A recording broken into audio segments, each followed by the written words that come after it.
Gary Sanchez is the biggest question mark on the Yankees roster. Full stop. He can either be an unbelievable asset or he can be a huge liability. In 2020, he actually lost his grip on the starting catcher position for the first time since he took over for Brian McCann during the 2016 season. He lost his job in the postseason to Kyle Higashioka, who played pretty well on both offense and defense during limited opportunities last year. One significant factor is that the Yankees' ace, Garrett Cole, prefers throwing to Kyle Higashioka, who he played with as an amateur and who he played pretty well with in 2020. Gary Sanchez is a mystery wrapped inside of a riddle, wrapped inside of an enigma.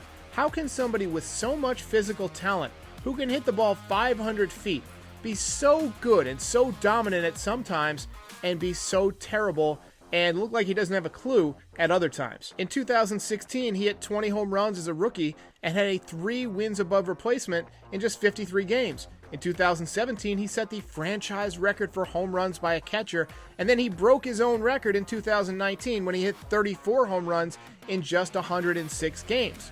But in both 2018 and in 2020, he was terrible. He had an OPS of 697 in 2018, and then a putrid OPS of 618 in 2020.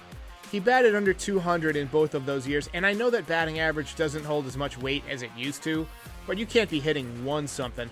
You've got to get off the interstate. You've got to put some singles and doubles on the board once in a while. It can't be a home run or a strikeout every single time up at bat. And while we're being honest, I never thought he was great on defense. Despite a positive D-WAR from Baseball Reference in every season except for 2020, he just doesn't pass the eye test to me. He has issues with balls in the dirt, he makes wild throws sometimes, and it seems like 2 or 3 times a week he has a passed ball in a big spot. When he's mashing with a mid-800 OPS, you can kind of live with that sort of thing, but when you're not hitting, not playing defense, and the ace of the staff doesn't want to throw to you, you might just get benched during the most important games of the season, and that's exactly what happened to Gary Sanchez in 2020. He's got a ton of potential offensively, but honestly, I think his future is at DH, and because the Yankees already have Giancarlo Stanton locked up in that spot for most of the next decade, I think Gary Sanchez is going to be playing somewhere else in the near future. I've been watching baseball for over 30 years, and I can't think of many catchers who got better in their late 20s or on into their 30s. You just take such a huge beating at that position, you kind of are what you are. Generally, you lose mobility, you lose quickness. Your offense begins to decline. You're always getting hit by foul tips and getting run into by base runners and spiked. And it's just uncommon for catchers to continue to improve despite taking such a beating on such a regular basis. That's why I don't think Gary Sanchez is going to get significantly better at catcher. He still has a ton of power. He barrels the ball up nicely. But he's been so inconsistent that I just don't trust him. I just don't have any idea what kind of season he's going to have.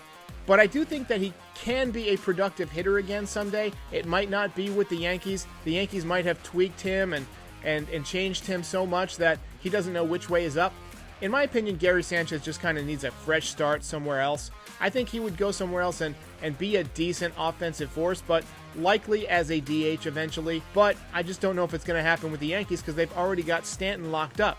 So I hope that the Yankees can get a little bit of production out of Gary Sanchez this year, but I'm not that optimistic. If you are new to the channel, here's a rundown of what you'll find here this season. Pre-game shows and post-game reactions from most Yankees games.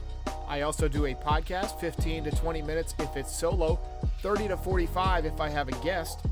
Also prospects, rumors, and breakdowns.